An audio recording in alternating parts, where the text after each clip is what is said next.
audience becomes keenly aware of special effects that are withdrawn from the movie, and the special effects fit in nicely with the storyline. They were applied, I don't even know if half the people could tell when the special effects occurred.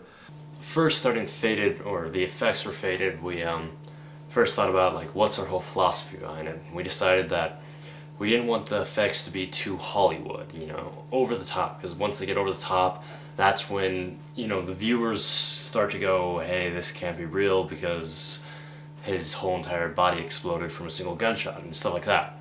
And so that was our initial approach, was, okay, we have to keep the effects real, under kind of like on the DL, that way so you can't point out the effects. And I think we achieved that pretty well, because basically not many people know when the effects are.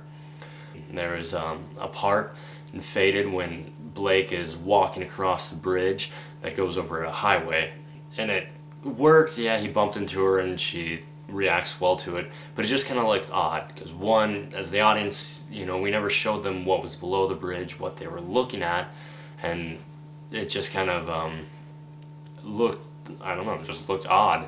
So I decided, well, hey, let's throw something in there that would make him kind of move to the side a little bit to bump into her. And the first thought in my head was, hey, why not a backpack hanging on the side of the bridge? And so I went out one day with the backpack up on a tripod, took a picture of it, pulled that into Photoshop, took out the background of it, added some coloring to it, and then threw it into the movie, put a little grain on it. And then now we have a backpack, or a bum's backpack as I call it, that who wouldn't back away from a backpack sitting on the side of a bridge? For all he knows, there's a bomb in it or something. So it makes it a lot more believable, and that's basically what all the effects in Faded were about, is just making it more believable. Did she laugh? In the beginning of the movie, we show that it supposedly starts in Minnesota. Henceforth, that's why we show the Minnesota license plate at the beginning. With that, we had to go through and take out all the things that said Colorado Springs, Colorado, any of that stuff that give away hints that this is filmed in Colorado and not taking place in Minnesota like it's supposed to. There's one part, Blake is standing up against I don't know, like he was next to a stoplight with a background plate and said Colorado Community College. Tried multiple things, we put some graffiti on there. We had a few problems with tracking of the graffiti just because it was a handheld shot and it just jumped all over and looked horrible. So we went back through and replaced it with a white background, which is a lot easier to track with because your eye can't pick up the movement on it, to make it to kind of bring you into that environment if you did notice that it took place in Minnesota. That way you're able to believe that it took place in Minnesota. What kind of question is this? It's a good question. Answer it. It's like, what do you think needed the most of work? No, what do you think needed the most work on the film? That's what I just said. That's exactly what I just said. You're like, no. It makes sense, doesn't it? Yes, it does. But it makes sense. Democracy is a retard. Obviously, we can't go into Colorado Springs and be able to shoot up our friends running on the street.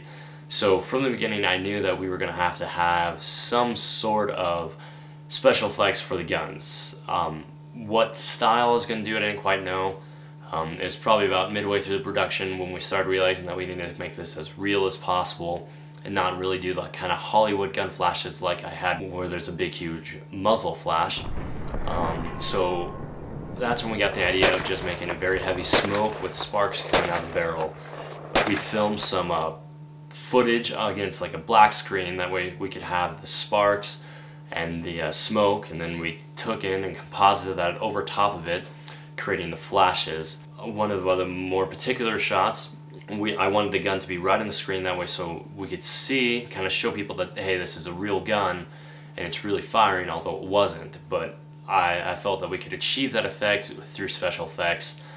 So we went through, we obviously put in the muzzle flash with the smoke and the sparks coming out of the muzzle.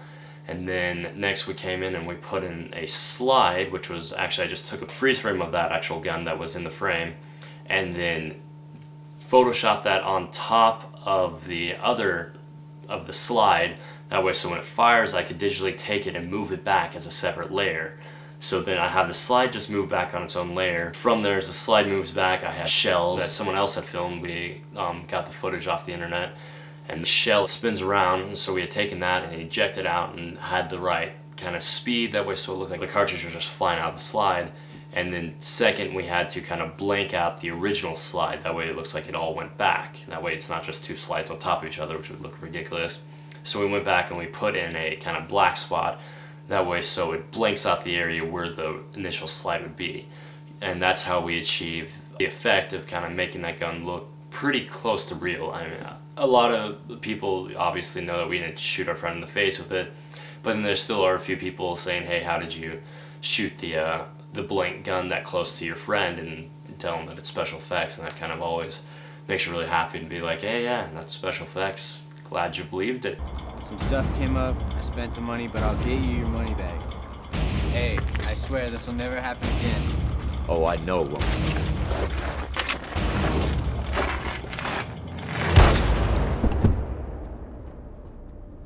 I wanted to have, you know, the environment react to these gunfires, just because it kind of makes you believe that it's really there if a bullet hits something. With the glass shatter, we had actually done an initial take, and Blake runs straight down the middle. Colby is aiming right at Blake and shoots him, and everybody's like, wait, why didn't he get hit? And the bullet hits the glass, and then a bullet hits to the other side, and it looked horrible. So we decided, hey, let's go back and film that. So we refilmed it and had Blake kind of swerve side to side. That way it gives Colby a reason to shoot the glass and then shoot the ground. That way it didn't look as crappy as it did originally. When he shoots the glass, obviously we have the smoke effects and then the shell ejecting from the top of the gun. But then for the actual glass shattering, what we did is I took a picture of actually I think a car window, kind of photoshopped it, took out like all the elements of the car and just left it to where it's the cracks in the glass. I took that Photoshop picture and put it over top of the glass and motion tracked it to the glass pane, and then kind of put a mask around it and had it expand out really quick, like so the bullet impacts on the middle, kind of flexes the plate of glass in, and then kind of expands the cracks outward. There was also another thing that I found on the internet, which was an animation of a bullet impacting a piece of glass. So I took that compilation of images for that animation and put it into there, and those two elements together make the glass look like it pretty much got shattered. And then for the sparks, it just was preset sparks that some we filmed, some other people filmed, that we downloaded off the internet, of, you know, just something ricocheting. That was it for the actual like special effects, the gun effects, and then everything else from there again was just enhancing the movie, like the backpack and like the taking out Colorado. Alright, take two. Alright. My name's Ashley Childers and I'm the executive producer. Weston Childers, director. And Blake Cooper, co-producer. Yeah. That makes me the producer too, because he's under me. Okay, who's asking us questions? Woo-woo! Yeah, yeah. How did you like being producers? You guys can't be back there. Voice from the back. We're not. Guys, Along the lines of enhancing the movie, of the feel of the movie, we went through and graded the whole entire movie.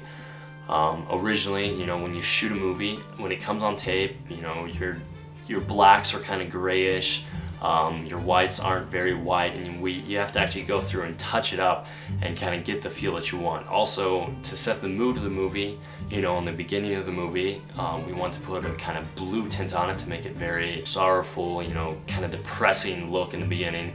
And then throughout the movie it kind of progresses. On the dream sequences, we went through and oversaturated, so we added more color to it to kind of make it look surreal, to make it look like, you know, it's a dream, and then made it very glowy, kind of like you got chlorine in your eyes, to make it look again like it's unreal, like you're not really there. And then throughout the whole movie we kind of desaturated the colors, we changed the contrast on it to make the blacks very black. We also enhanced the kind of light to make it so the light kind of curls over the edge, because that's the way 35mm cameras capture light, is it's very more of a soft kind of glow. The biggest effect, which doesn't quite count as a visual effect, but the biggest special effect we did was the audio. For the audio we had, I think it was 45 unique layers of audio. Throughout the whole entire movie there was at least 5 tracks of audio that were always occupied. We did a lot of Foley effects, especially for the beginning scene. The beginning scene, we actually broke the mic during the beginning scene. I stepped on it and pulled the wire out. And so we went through, scrapped all the audio and just completely Foleyed it, which Foley means to make your own audio.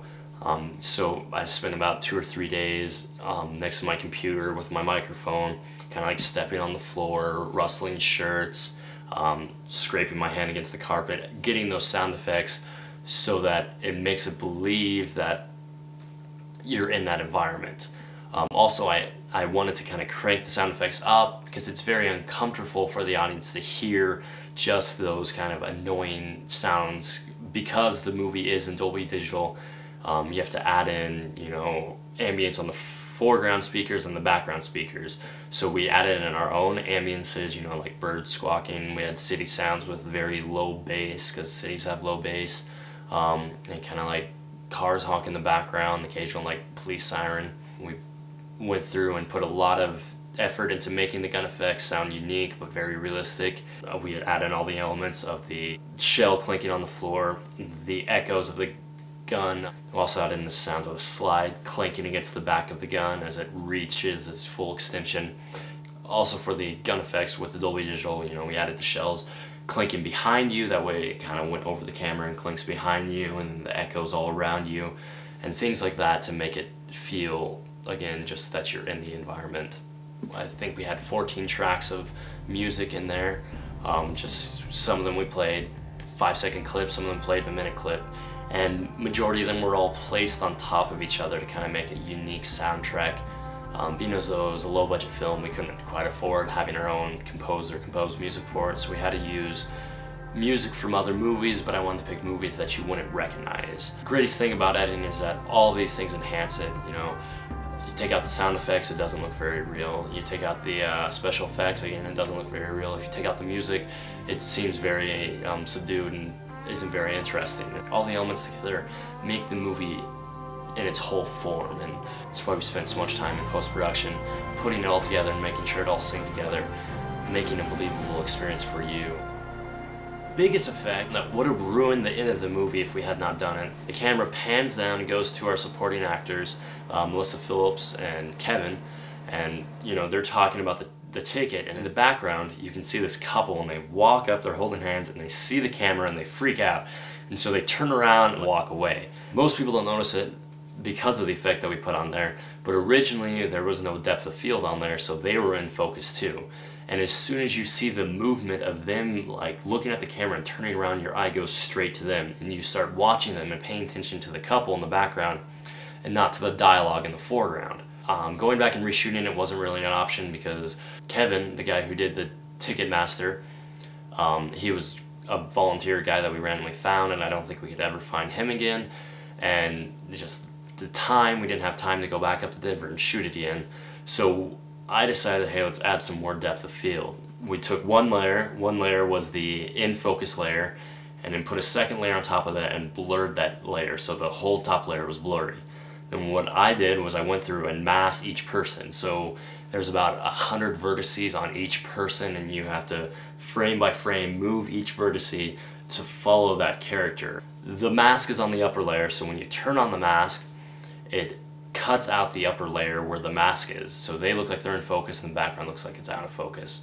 I think it was a 30-second clip for that scene, and it took about 10 hours to mask it all.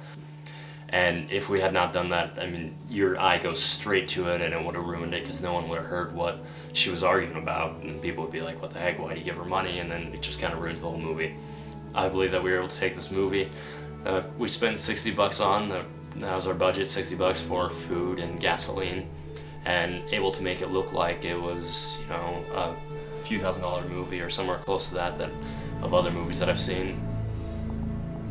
How do you feel the end product of the movie turned out? Do you think it was a good movie? What are your... Better than I could have even imagined. I mean, I imagined, and it wasn't even as good as what the movie turned out to be. Do you have any final thoughts? Any words of wisdom? No.